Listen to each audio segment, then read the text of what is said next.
Hujambo mtazamaji, shukrani sana kwa kuchagua runinga TV47.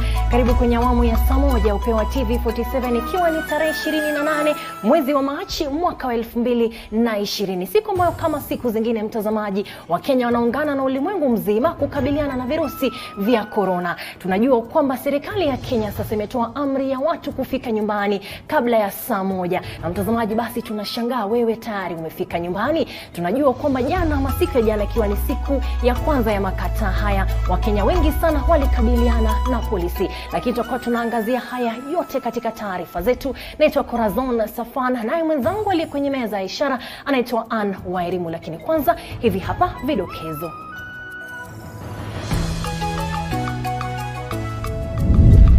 Out of the 81 samples, we have received confirmation of 7 people who have tested positive for the coronavirus disease. Visa 7 zaidi vya corona vyaripotiwa nchini, huku Waziri Kagwe akiwahimiza Wakenya kufuata sheria za serikali. Baraza la magavana na mamlaka ya Upeo yapendekeza polisi kutotumia nguvu zaidi katika kutekeleza amri ya kutopatikana nje baada ya saa moja. Na kule Eldoret, polisi wapokea msaada wa mitungi 15 katika juhudi za kukabiliana na maambukizi ya corona.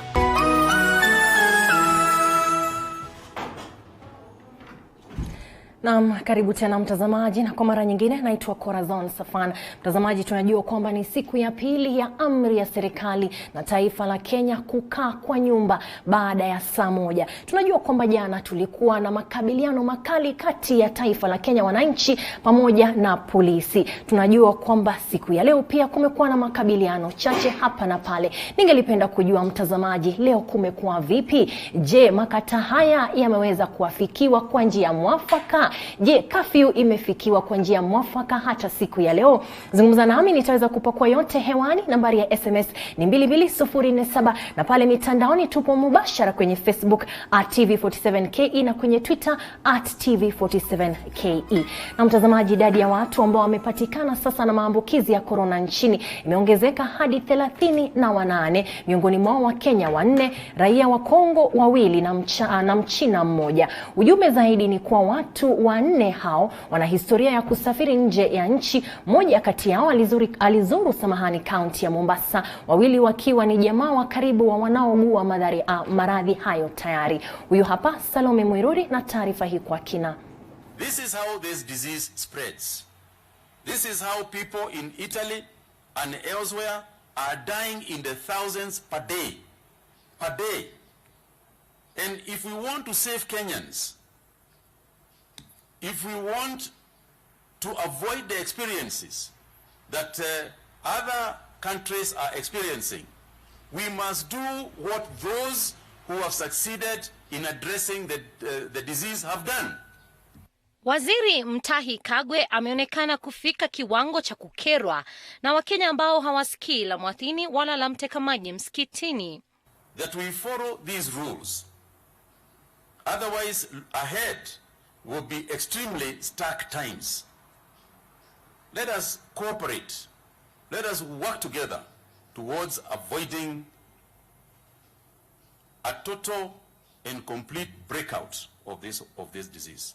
Alisema haya katika ujumbe wake wa kila siku, labda akihofia iwapo Wakenya wataendelea kupuuza baadhi ya maagizo kuhusiana na maambukizi ya COVID-19, basi idadi ya walioambukizwa itapanda maradufu. Let me state that we are not going to pull back on the enforcement measures we have so far instituted, and this will only make things worse if we do so in the fight against the disease.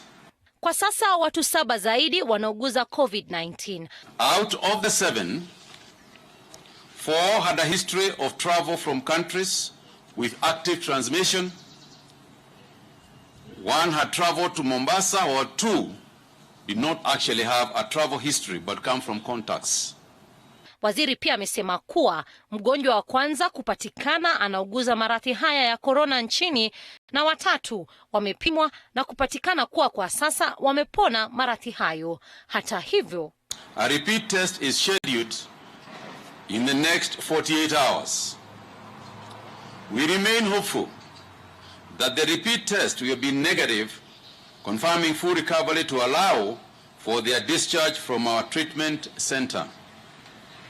The second patient turned negative, as we already announced to you, and was discharged from our hospital. Kwa sasa kaunti inayoongoza katika idadi ya maambukizi ya korona ni kaunti ya Nairobi, huku waziri wa afya akidokeza kuwa serikali inaendelea kufanya uchunguzi wa jumla. Salome Muirore, TV47. Na mtazamaji, baada ya maafisa wa polisi jana kuendeleza msako bila huruma kufuatia amri iliyotolewa na serikali ya kutotoka nje baada ya saa moja, sasa mamlaka ya utendakazi wa polisi almaarufu IPOA imetoa mapendekezo kwa mashirika ya waruhusu wafanyikazi wao kuondoka kazini mapema ili kuafikiana na amri hiyo. Baraza la magavana nalo kupitia taarifa kwa vyombo vya habari limekashifu ukatili huu na kuwataka polisi kuendeleza shughuli hiyo bila kuadhibu wananchi.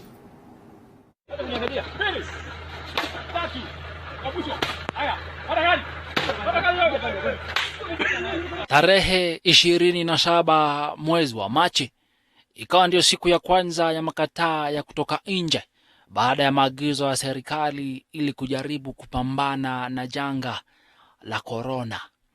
Basi wakati ambao serikali ilikuwa imeagiza kuwa makataa yatang'oa nanga, kuna wale ambao walikuwa jijini na vitongoji vyake. Baadaye hali inakuwa si hali.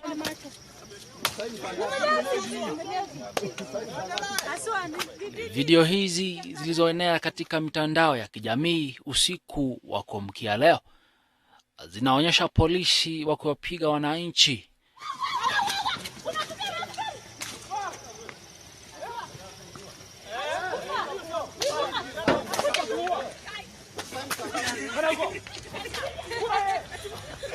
Shirika linaloangazia utendakazi wa maafisa wa polisi IPOA limetoa mapendekezo yanayolenga wananchi, waajiri na maafisa wa polisi.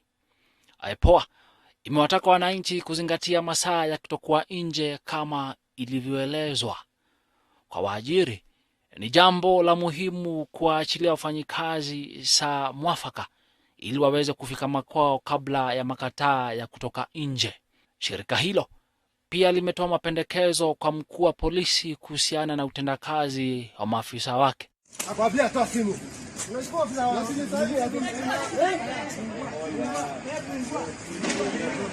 Baraza la magavana likiongozwa na Mheshimiwa Wycliffe Oparanya limetoa tetesi haswa baada ya yale yaliyoshuhudiwa kaunti ya Mombasa katika kivukio cha feri. Baraza hilo likipendekeza wizara zinazohusika kuchukua hatua kwa kasi ili kuhakikisha kuwa wananchi wametoka kazini na kufika makwao kabla ya makataa. Hapa TV47 tunasema kaa macho na ujitunze, kwani korona haibagui. Nikiripotia TV47, jina langu ni Samuel J. Wainaina. Naam, shukrani sana mwenzangu Samuel G. Wainaina. Na mtazamaji, hayo yalikuwa ya jana, na ndio maana tunauliza, je, leo polisi wameweza kukamilisha amri hiyo ya kuweka makataa ya saa moja kwa njia kamilifu?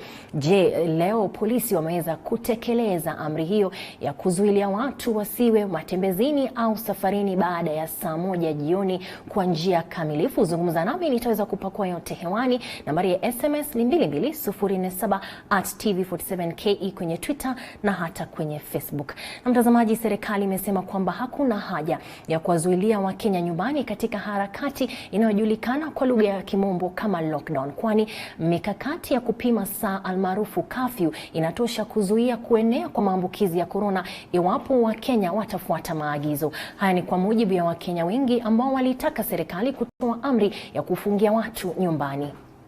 Ni ombi ambalo baadhi ya Wakenya wametaka serikali kutimiza. Ombi la kutekeleza tahadhari ya kutoka manyumbani maarufu lockdown. Katika mitandao ya kijamii, baadhi ya Wakenya wamedhihirisha kwamba lockdown itasaidia kupunguza maambukizi zaidi ya mikakati inayotumiwa sasa. Hii ni kauli ambayo Waziri wa Afya Mutahi Kagwe amepinga, akisema kwamba Wakenya hawako tayari kwa mbinu hii. You know, it's very interesting that people are asking for a lockdown and they are unable to follow a curfew. Mutahi alibainisha kwamba kafyu iliyopo sasa ya watu kufika manyumbani kuanzia saa 1 inatosha kuzuia maambukizi ya corona iwapo itafuatiliwa kikamilifu. A lockdown is worse than that. A lockdown means that you don't leave your house, period. So, and this, the measures that we are taking are measures that are supposed to try so hard to ensure that we don't get to a lockdown. Because if we have got people doing what we are saying and keeping the social distances, it therefore means that the contacting, if the contacting is eliminated and the contacting is reduced, it means that it is not necessary because people are not passing it to each other. Nikiripotia TV47, mimi Ziporo Umile. Na mtazamaji, tukielekea kule Eldoret ni kwamba visa kadhaa vya uporaji na watu kuangaishwa wakati wa utekelezaji wa amri ya watu kutotoka nje vimeripotiwa mjini Eldoret, huku wakazi wakiomba serikali kuweka mikakati ya kuwazuia wakora hao wanaotumia wakati huu kuwaibia watu wengine. Haya basi, hata hivyo wenyeji wengi mjini Eldoret wanazingatia ilani hiyo, na wafanyabiashara katika soko kuu mjini humo hufunga biashara mwendo wa saa 9 mchana. Calvin Chitwa na mengi kutoka Eldoret. Kutoka kaunti ya Uasin Gishu, tetesi ambazo zimeibuka ni kwamba kuna watu ambao wamejitokeza na wanatumia fursa hii ya watu kutotoka nje mwendo wa saa 1 kuibia watu hapa mjini, na kile ambacho wanataka ni kwamba maafisa wa usalama waweze kuingilia kati na kuhakikisha kwamba wizi huo unazuiliwa. Mwenyekiti wa wafanyabiashara katika soko hilo, Zakaria Maina, amesema mali ya wafanyabiashara kadhaa iliibwa jana kwenye pilka za watu kuondolewa kwenda manyumbani, jambo ambalo serikali inastahili kulizuia. Tunaona watu wanaanza kuporwa, kama tunaambiwa twende nyumbani unakuta mizigo tena inaibiwa. Hatujui ni nani wanaibia wale, hata kwa soko watu wanaibiwa, hata na kupora wale watu wengine. Tunaomba tu security kwa hali ya juu, kwa sababu tunaona hiyo ndio itaweza kutuweka uhuru katika hii mambo ya kavyo. Wafanyabiashara wamesema wanahofia kwamba iwapo maafisa wa kaunti ya Uasin Gishu wanaohusika katika shughuli hiyo hawatavaa sare rasmi, huenda wezi wakajifanya askari pia na visa vya wizi kuongezeka. Sasa yenye tuliambiwa tuende ni mzuri, lakini wezi nao wameteka advantage. Wakati askari wanakuja kutuambia tutoke, nao wanachukua. Kama kuna msichana alichukuliwa kibeti na pesa yake yote, alikuwa na 20,000 ikaenda. Kuna mfanyikazi mmoja wangu alipokuwa akienda kazini, alivamiwa, hakuelewa kama ni maaskari ama ni wezi, akaweza kunyang'anywa simu. Sasa kuna changamoto nyingi sana katika hii hali. Sasa tunaomba serikali yetu ititie maanani. Lalama zingine ni kuhusu watu walioibiwa simu na hata mikoba wakati maafisa wa polisi walipokuwa wakiwafurusha watu kwenda manyumbani jana jioni. Wanawake, wanaume, kila mtu anachukuliwa simu inaenda kwa kuna ya wakora. So serikali angalie hiyo maneno ya hapo karibu na ile police hapo kando. Waangalie waone shida iko pande gani, kwa sababu wanakuja kidogo alafu wanapotea. Wanakuja kidogo alafu wanapotea. Serikali tafadhali waangalie maneno ya hapo karibu na ile police kando hivi. Hii pande nyingine waangalie maneno. Wamemuomba kamishna wa kaunti ya Uasin Gishu Abdirazak Jaldesa kuingilia kati na kuweka mikakati ya kukomesha uhalifu huo. Sasa kuna wengine hapo watatake advantage, wao wakiumiza raia wa kawaida, na raia labda hata mtu hana chochote. Unapata pesa yenye ulikuwa umepata kidogo imeenda. Sasa unapata maisha yetu inarudi kuwa tena ya chini zaidi. Kwa hivyo tunaomba serikali yetu ijaribu kuangalia vizuri. Hii curfew tunaweza omba hata kama inaweza extendiwa hata kama ni 1 hour, ndio at least kila mtu akuwa ametoka tu na njia ya usalama pole. Saa 2 tu ikifika watu wanakuwa wote wametoka kwa town. Kile ambacho wamesisitiza ni kwamba wale ambao wamekuwa wahalifu wa kuwaibia watu kwa sababu ya agizo hili waweze kukabiliwa vilivyo na maafisa wa polisi. Lakini hapa mjini kile ambacho tumeweza kushuhudia ni kwamba wafanyi biashara ifikapo mwendo wa saa 9 wanafunga biashara zao na kuweza kuelekea manyumbani. Kutoka kaunti ya Uasin Gishu, mimi ni Calvin Chitwa. Naam, shukrani sana Calvin Chitwa. Mtazamaji, amri hiyo ya kukaa nyumbani ama kufika nyumbani kabla ya saa 1 bado inaendelea hata leo, na tuliuliza hapo awali kwamba je, leo polisi waliweza kutekeleza amri hiyo nchini kwa njia bora zaidi? Jackson Amani anasema wale walichapwa jana walijitakia wenyewe, na hata leo wakileta mzaha wachapwe tena. Askari na waomba wazidishe hata zaidi, maana mchezo tunaenda kule, wamefika Italy, watu wajifunze kutii, la sivyo fimbo chapa. Hayo ni ya Jackson Amani. Munyiri Waya anasema polisi wetu waache kuchapa watu kama wanyama. Munyiri Waya anasema watching from Thika, karibu sana, salia nasi. Munyiri anasema kwamba watu wakae vile wanahimizwa. Shukrani sana kwa kusalia nasi mtazamaji. Kumbuka kwamba tunaulizana kama taifa, je, leo polisi iliweza kutekeleza ile amri ya serikali kwa Wakenya wanafaa kufika nyumbani kabla ya saa 1 kwa njia bora zaidi, tukilinganisha na jana ambapo Wakenya wengi sana walikabiliana na polisi? Nambari ya SMS ni 22047. Tupo mubashara mitandaoni @TV47KE kwenye Twitter na hata kwenye Facebook. Unaweza kututazama pia kwenye tovuti yetu maridadi kabisa www.tv47.co.ke. Kwa sasa niruhusu niweze kupunga hewa kidogo, lakini narejea na taarifa zingine. Miongoni mwao ni kwamba sasa Wakenya badala ya kushikana na kukabiliana na virusi hivi kwa pamoja, kuna wale ambao wanauza na kutengeneza vieuzi gushi ama hand sanitizer ambazo ni feki. Salia nasi.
Na mtazamaji, karibu tena.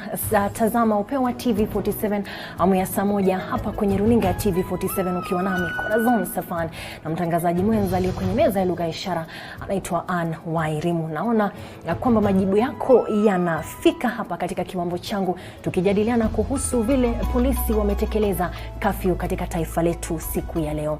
Kwingineko kule Bungoma ni kwamba virusi vya corona vinasemekana kusambaa pakubwa palipo na ukosefu wa kinga mwilini. Hivyo basi pana haja serikali kuhakikisha kuwa watu wanaoishi na virusi vya ukimwi wanapata madawa ya kupunguza makali hayo kwa wepesi zaidi. Wycliffe Siko na taarifa hiyo kutoka kaunti ya Kisii. Vijana wametakiwa kuwajibika na kuchunguza mienendo yao na kupunguza mahusiano ya kimapenzi ya kiholela ili kuepuka kushika virusi vya HIV, hususan wakati huu ambapo inabainika kuwa virusi vya corona vinaenea kwa wingi kwa watu wenye upungufu wa kinga mwilini. A lot of youths who are in the universities, that is Kisii town, and we appreciate that they are learning to help themselves. Unfortunately, because of some difficult backgrounds of these youths, and when they come to the institution, they want to behave as the others behave and dress.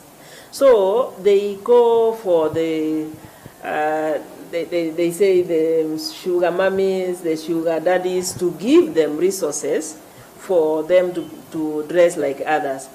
Frida Abuya, mkurugenzi mkuu shirika lisilo la kiserikali la Daraja Union Women Empowerment, anasema kuwa ipo haja ya serikali kuzingatia jinsi wanaoishi na virusi vya HIV watakavyoweza kupata madawa yao ya kupunguza makali kwa wakati ili kinga yao ya mwili isiwe hafifu zaidi. I know our systems are not very strong like those in other countries that where this corona came from. But we must try what we can and put in place, especially the ARVs. Let them be given for even 6 months before we close down. Yale mahitaji ya kawaida ya kila mkazi wa Kisii, tunataka hiyo vitu wamesema containers sile ya kuweko kwa mahospitali, iweko kwa masoko, iweko mpaka huko nyumbani kwa tea buying centers. Watu wakienda huko wajue, wanajua ni jinsi gani ya kupambana na ugonjwa wa corona. Aidha, maambukizi ya virusi vya HIV vimeongezeka katika kaunti ya Kisii, hususan kwa vijana walioko kwenye vyuo vikuu, jambo ambalo Bi Frida anasema kuwa ni sharti jambo lifanywe ili kuhakikisha kuwa wako salama wakati huu. Given the data was given that Kisii, we are increasing the prevalence rate instead of coming down. We are now 6.1 and yet we were 4.4. That is a clear indication that HIV is rising. Now, coming with this corona which came in, it's now complicating everything because these are youths who are not in institutions. So if the lockdown comes, meaning they will be in their homes, houses. How will they now get the commodities, that is the ARVs? That's number one. Number two, in let me tell you, Kisii region as a whole, not all areas have water, and we need to have plenty of water for this prevention of corona and soap, hand washing. Anatoa wito kwa serikali ya kaunti ya Kisii pia kuwajali wazee ambao pia kwa sababu ya miaka nyingi kinga zao za mwili zimeenda chini. Nikiripotia TV47 kutoka kaunti ya Kisii, mimi ni Wycliffe Siko. Na mtazamaji, tukirejea jijini Nairobi ni kwamba maafisa wa mamlaka ya kukadiri ubora wa bidhaa nchini KEBS wamefanya msako katika eneo la Saika hapa jijini Nairobi ili kukabili wafanyabiashara wanaouza vieuzi au sanitizers ambavyo havijafikia ubora unaohitajika. Akizungumza baada ya msako huo, meneja mkuu Bernard Njiraini ameonya wote wanaochukua nafasi hii kuwalaghai wananchi kutokana na kuenea kwa ugonjwa wa corona kwamba watachukuliwa hatua kali zaidi za kisheria.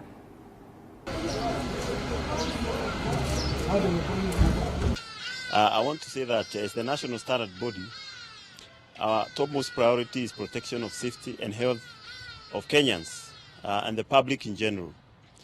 This morning, in a series of coordinated raid, we managed to seize alcohol-based sanitizer that is not having the quality mark by the Kenya Bureau of Standards.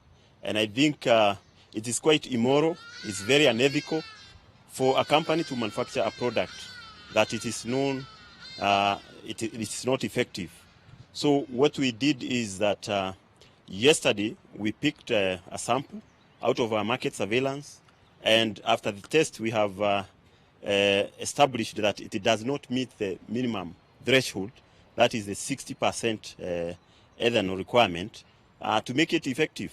And as you see, if you give the public false hope that this product is effective, they are going to be, rely on it, and of course they will be contaminated, and that is why we feel that it is very wrong for manufacturers to display and sell products that have not been certified by Kenya Bureau of Standards. We are calling upon the public to be keen, check the product whether it has the quality mark by Kenya Bureau of Standards, and if it has the S mark, what they need to check is the number that is been out there, and send that number to 223.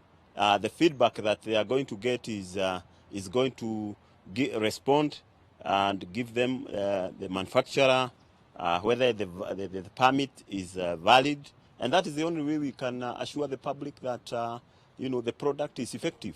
Otherwise, giving the public false hope that of course you are well protected is very wrong. I think it is criminal, and we are going to take action against those that are selling those products. What I want to also advise and say is that as we use all these products, we need to ensure and feel, because for example that product was very oily, something with sufficient ethanol, the latent heat of vaporization will give you an effect of some cooling. So we expect as you use them to also experience how it feels as it evaporates. Mtazamaji, kutoka jijini Nairobi hadi kule pwani, viongozi wa kaunti ya Mombasa wakiongozwa na gavana wa kaunti hiyo Ali Hassan Joho pamoja na mshirikishi wa eneo la pwani Commissioner John Elungata wamezuru kivuko cha feri na kutathmini hali ya usalama ya watumizi wa kivuko hicho, haswa katika kutekeleza mikakati iliyowekwa na serikali kuu ya kusitisha matembezi na safari za watu baada ya saa 1 jioni ili kukabiliana na kuenea kwa virusi vya corona. Mwanahabari wetu Mohamed Khatib Abdallah ana zaidi. Mbunge wa eneo bunge la Mvita Abdulswamad Sharif Nasir anasema mikakati imewekwa wao kama wabunge kuja na mswada wa kuweka fedha maalum za kununulia jamii chakula ikiwa taifa hili litaingia katika amri ya kutotoka nje kabisa. Za kufanya vikao viwe vipi, na tukiweza kuweka vikao vile tuangalie njia mwafaka ya kubadilisha zile standing orders, kukubali ya kwa bunge liweze kuendeshwa online, na pia vile vile fedha za CDF ziweze kutumika kuweza kusaidia kununua vyakula ikiwa kuna jambo lolote la lockdown, tuwe watu wetu wameweza kupata vyakula katika majumba yao. Na pia vile vile ile program ambayo sote tutakubaliana nao ya rais ya Inua Jamii, ya fedha zile ambazo kwamba zilikuwa zimewekwa ya universal healthcare ziweze kuwa reallocated to Ministry of Interior ili fedha zile ziweze kutumika kama vile njia inavyotumika ya fedha za wazee ziweze kutumika, vyakula viweze kufika katika mashinani. Huku naye seneta wa kaunti hii ya Mombasa Mohamed Faki akiomba maafisa wa polisi kutotumia nguvu iliyoshuhudiwa hapo jana, bali kuwapa fursa wananchi kuvuka kivuko hicho bila kuwa na wasiwasi. Pia akiwaomba waajiri kuwapa fursa ya wafanyikazi wao kutoka mapema ili kuvuka kivuko hicho kwa wakati. Kwamba polisi wanapowapata raia, na hii sio Likoni pekee yake, sehemu yoyote, kwamba hawa wamechelewa kuingia na wameshiba na kafe, wasiwe na haraka kuwapeleka kituoni. Kama ni mtu anaweza kueleza nyumbani kwake ni wapi, aweze kujieleza na apewe nafasi ya kupelekwa mpaka nyumbani na ulinzi wa polisi, kwa sababu polisi wengine wanateka advantage kuchukua watu na kuweka katika seli bila matatizo yote. Wenye biashara na wale ambao wanaajiri watu wengi wanaotaka Likoni waruhusu wafanye kazi kati ya saa 1 mpaka saa 8 ama saa 2 mpaka saa 8 bila lunch break. Wakiachiliwa saa 8 waweze kurudi majumbani mapema ili wasiweze kuwa na shida ya kuingia nyumbani kutokana na kafyu. Tushirikiane tuhakikishe kwamba Mombasa yetu inakuwa salama kwa ugonjwa wa corona. Naye gavana wa kaunti hii ya Mombasa Ali Hassan Joho aliomba watumizi wa kivuko hiki kufuata mwelekeo uliowekwa ili kuepusha sintofahamu iliyoshuhudiwa hapo jana kati ya maafisa wa polisi na raia, akisema mikakati iliyowekwa ni kwa ajili ya kutosambaa kwa kirusi cha corona katika kaunti ya Mombasa. And our message is very simple. Rahisi sana. Tafadhali observe the guidelines that are provided for you. Fata mwelekeo ulioelezwa kwa niaba yako. And I want to repeat my message. Wewe jipende. penda familia yako na upende jamii. Mashirika ya kijamii, maafisa wa serikali kuu pamoja na ile ya kaunti ya Mombasa, wote kwa kauli moja wanaomba wananchi kukaa nyumbani ikiwa hawana shughuli mjini ili kujiepusha na vurumai. Itakumbukwa ni siku ya jana ambapo kulishuhudiwa sintofahamu na vurumai katika kivuko hiki, wakati watumizi wakikimbilia kuabiri feri kuepukana kujipata nje baada ya taifa kuanza kutekeleza amri ya Rais Uhuru Kenyatta kutotoka nje baada ya saa 1 usiku. Kutoka kivuko cha feri nikiarifia runinga ya TV47, mimi ni Mohamed Abdallah. Na mtazamaji, kweli ni kwamba virusi vya korona vipo katika taifa letu, na virusi ambavyo ni hatari kabisa na vinaambukiza watu kwa haraka. Ndio maana basi serikali yetu ikatoa amri ya kwamba kila Mkenya aweze kujipata ndani ya nyumba kabla ya saa 1 jioni. Lakini maeneo ya feri yalikuwa ndio maeneo ambayo yaliathirika zaidi na ukatili wa polisi hapo jana, ambapo watu waliweza kukabiliana na polisi na kulishuhudiwa kuumizwa kwa Wakenya wengi zaidi. Na ndio maana jioni ya leo tunakuuliza, je, leo polisi wametekeleza vipi amri hiyo ya curfew, ama amri ya kuweza kuhakikisha kwamba hamna harakati zozote, matembezi au kazi zinazotendeka baada ya saa 1 jioni?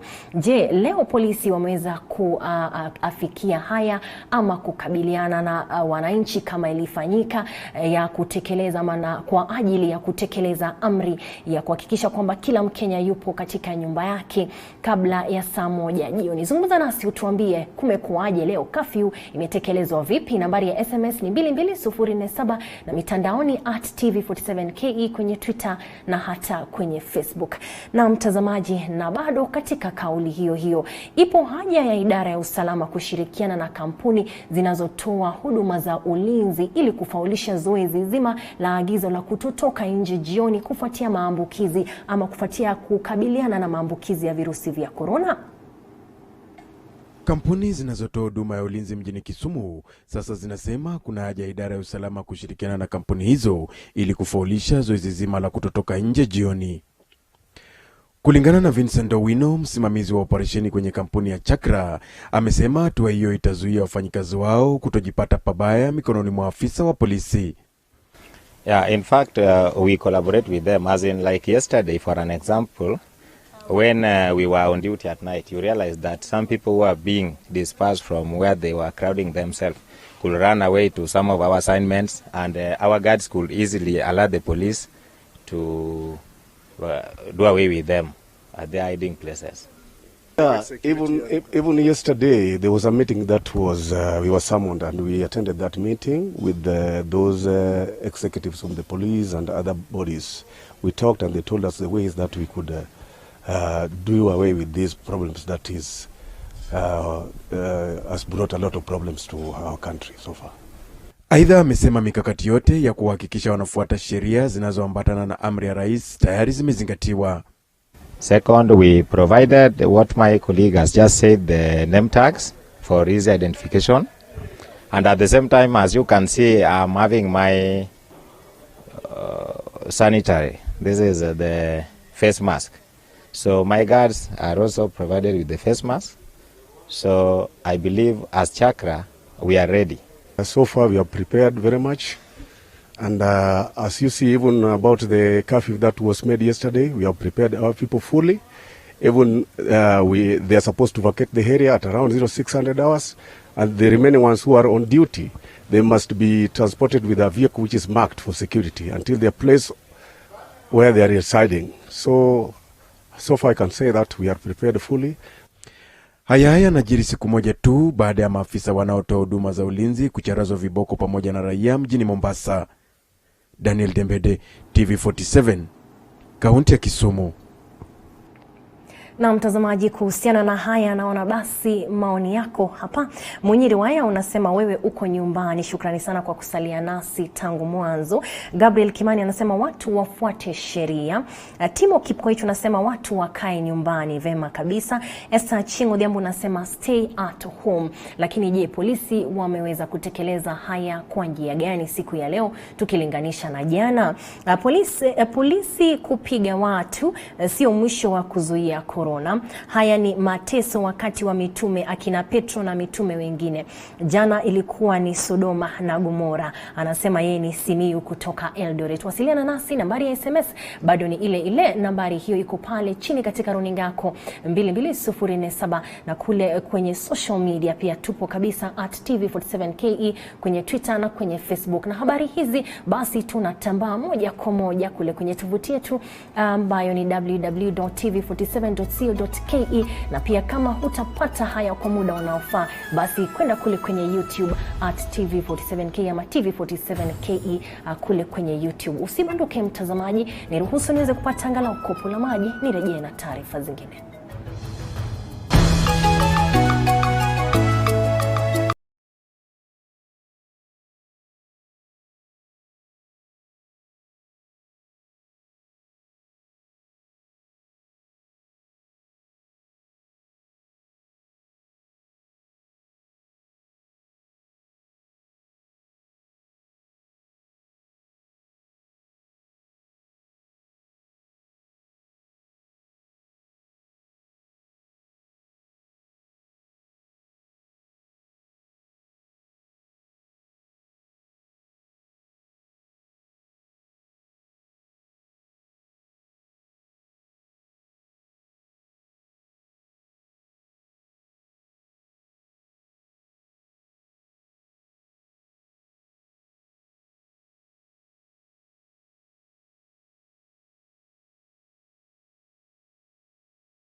Karibu tena mtazamaji, unatazama Upeo wa TV47 kupitia runinga yetu TV47 hapa jijini Nairobi. Tunakupeperushia moja kwa moja. Uko nami Corazon Safan na mwenzangu ali kwenye dawati la lugha ya ishara anaitwa Ann Wairimu. Mtazamaji, moja kwa moja tukirudi hadi mjini Eldoret, ni kwamba vituo 15 vya polisi mjini Eldoret vimepokea matangi 15 ya maji ya zaidi ya lita 3,000 kila moja kutoka kwa kampuni ya Eldoret Grains Limited, watengenezaji wa unga wa dola, kwa lengo la kuimarisha usafi katika vituo hivyo kutokana na tishio la ugonjwa wa COVID-19. Kamanda mkuu wa polisi wa Uasin Gishu Johnston Ipara alipokea matangi hayo kutoka kwa wasimamizi wa kampuni hiyo, huku akisisitiza umuhimu wa wote wanaofikia katika vituo vile kuwa ama kuzingatia usafi na hata kuosha mikono kila saa.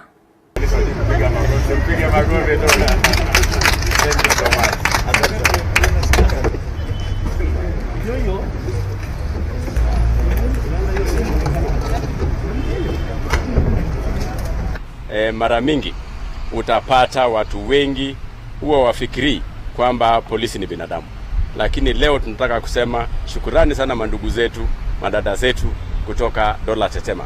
Sisi kama jamii ya polisi hatutachukulia hii tu kwa msaa, tutachukua kwamba ni nyinyi ni watu mnajali maisha yetu, na nyinyi ni watu ambaye mnajali maisha ya Wakenya ambaye wanakuja katika vituo vya polisi katika inji yetu na katika kaunti hii yetu kulete ripoti zao. Sisi tutahakikisha hizi mitungi sitawekwa itumike vile nyinyi mmetaka, kuhakikisha kwamba kila mmoja akikuja anawe mikono zake, akiingia kupeana ripoti yake apeane ripoti akiwa ni msafi. Na sisi tumeona tuchangie mchango wetu pia kutoa dramu hizi za maji ambazo zitasaidia lita 320 na zitapelekwa kwenye station mbalimbali hapa kuwasaidia katika Uasin Gishu, na tuwaomba Wakenya wengine. Hizi tumetoa kwa polisi na kuna zingine pia bado tupeana kwa mashirika mengine. Tuwaomba Wakenya wengine wote wajitokeze kuwasaidia sima polisi. Tuangalie sehemu ambazo kwamba zinahitajika, tusimame kwa pamoja kupigana na hili janga la corona. Na kwingineko kule Kisumu, jamii ya watu wanaoishi na ulemavu kaunti ya Kisumu inahisi kutengwa na serikali kuhusiana na mikakati iliyowekwa ya kujilinda kutokana na janga la virusi vya corona. Jamii inayoishi na ulemavu kaunti ya Kisumu imeelezea kughadhabishwa na jinsi taarifa kuhusu janga la corona zinavyotolewa na Wizara ya Afya bila kujali maslahi ya walemavu. Kwenye mazungumzo ya kipekee, Nick Ndwati, mkurugenzi wa shirika la walemavu mjini Kisumu, amesema jamii hiyo inahisi kutengwa kwani taarifa hizo haziwafikii moja kwa moja. We've realized that whenever the national government, and that's specifically the minister in charge of health, whenever he's giving information, we've realized that persons with disability are not included fully. By that I mean that when the information is given, we are not seeing the interpreters so that the deafs can get information like any other person. And that one makes us feel that they are left behind, and more so in terms of preparation. Part of the disability fraternity don't get this information. And if there is anybody, if there are any people who have been seriously affected, are people with a disability. They need that information. They need the government to tell us how they are going to ensure that they are taken care of in terms of providing for their basic necessities. Aidha, ametaja haja ya kuwainua kiuchumi jamii ya walemavu wakati huu ambao nchi inazuia kusambaa kwa virusi vya ugonjwa huu. The national government should do something in terms of economic empowerment, maybe by seeing what to offer to persons with disability who are affected economically. And people with disabilities are in formal sector, which seems to be completely shut down. Can the government, can the minister be very clear on how they are going to ensure that these people do not suffer? Daniel Dembede, TV47, kaunti ya Kisumu.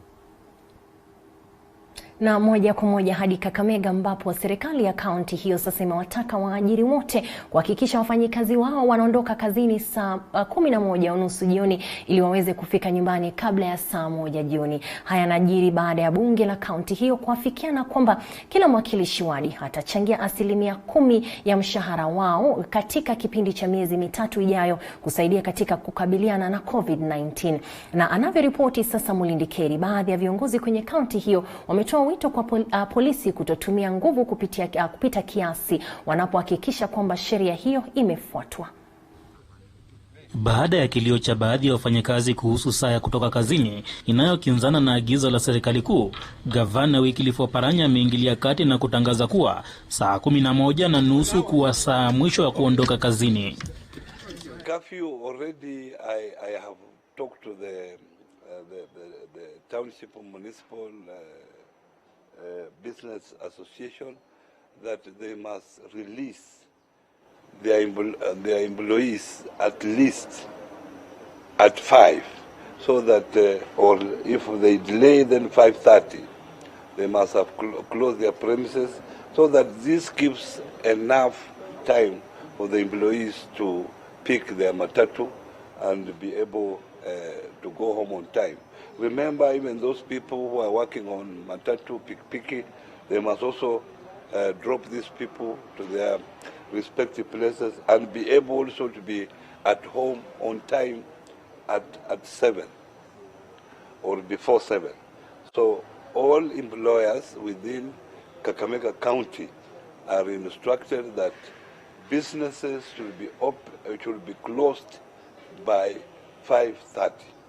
Haya yakijiri, wakilishi wadi wa bunge la kaunti ya Kakamega wamejiunga na maafisa wengine wa umma kutaka mshahara wao kupunguzwa kwa 10% na kuelekezwa katika mkoba wa kukabili COVID-19. Sisi kama viongozi wa Kakamega County Assembly tumefikiria kwamba hili jangwa ambalo limekumba Kenya katika ugonjwa wa corona imekuwa ni jambo ambalo limeharibu mambo mengi sana. Hata wafanyabiashara wetu wadogo mumejua kwamba soko zimefunga, kwa hivyo hawawezi kuendelea na biashara zao. Kama bunge tukasema kwamba katika ule mshahara wetu tutatoa 10% kwa miezi mitatu ambayo inakuja, ili tuweze kuweka katika ile kiti ambayo itasaidia katika kujaribu kukumbana na haya magonjwa. Kuhusu namna polisi wanavyotekeleza majukumu yao, mbunge wa Lurambi Titus Hamala amirai polisi kuwa na utu wanapotekeleza wajibu wao, huku akiwasihi wananchi kuwa watiifu kwa sheria. I would wish that the law enforcement officers are human when they are enforcing the curfew order, because in other places we have seen what I would just say violation of human rights. What we have seen is brutality, and that is unacceptable. What we've seen in Mombasa, we condemn in the highest order. Nikiripotia runinga TV47 nikiwa Kakamega, jina langu ni Mulindi Kerry. Na mtazamaji, jambo ambalo limeenea zaidi ni ukatili wa polisi, tukiangalia kwamba jana waliweza kutumia fujo zaidi kutekeleza amri ya kuhakikisha kwamba kila mtu yupo nyumbani, amri ambayo tunaita curfew. Na mwelekezi wangu na pia mzalishaji Paul Kirobi anasema nikwambie kwamba hata kama ulitandikwa jana na polisi kwamba ukisema serikali saidia, usijali, serikali itaweza kusikia. Lakini hapa kwenye kiwambo changu naona kwamba unasema polisi wako sawa, kaa nyumbani. Huyo ni Torori. Na Mkenya mwema ni yule mfata amri. Mimi ni Salim kutoka Garissa, kichapo Kiedile. Haya, sina habari Kiedile kinamaanisha nini, lakini shukrani sana. TV47 nawapenda sana na mko juu sana. Tutii masharti tupone corona. Ni Martin Komando wa Muroki, Kitale. Mazungumzo haya na majadiliano basi yanaendelea kule mitandaoni, ambapo tulikuwa tunajiuliza kama taifa letu, je, leo polisi wametekeleza amri ya curfew kwa njia gani tukilinganisha na walivyotekeleza hapo jana? Je, leo polisi wetu wametekeleza ile curfew ama kataa ya kufika nyumbani kabla ya saa 1 jioni kwa njia bora zaidi? Kwani jana walikabiliana sana na wananchi na wengi waliumizwa sana, na ndio maana hata IPOA ikaingilia na hata magavana wakasema kwamba wanakemea sana adhabu na vichapo walivyopata wa Kenya. Mtazamaji, shukrani sana kwa kusalia nasi na kuchagua runinga TV47 jioni ya leo. Na nataka nitamatishe hapa. Nimekumbuka kabla sijatamatisha kwamba Paul Kirobi yule aliniambia nikukumbushe kwamba ujitahadhari, ujilinde, virusi hivi vipo nasi na uendelee kukaa nyumbani, usije ukapatikana nje baada ya saa 1 jioni. Tushirikiane tuweze kukabiliana na virusi hivi vyote sisi kwa pamoja. Naitwa Corazon Safan, naye mwenzangu aliye kwenye madawati ya lugha ishara anaitwa Ann Wairimu. Niruhusu niweze kukuambia alamsiki hadi hapo kesho. Nasema ni asante sana.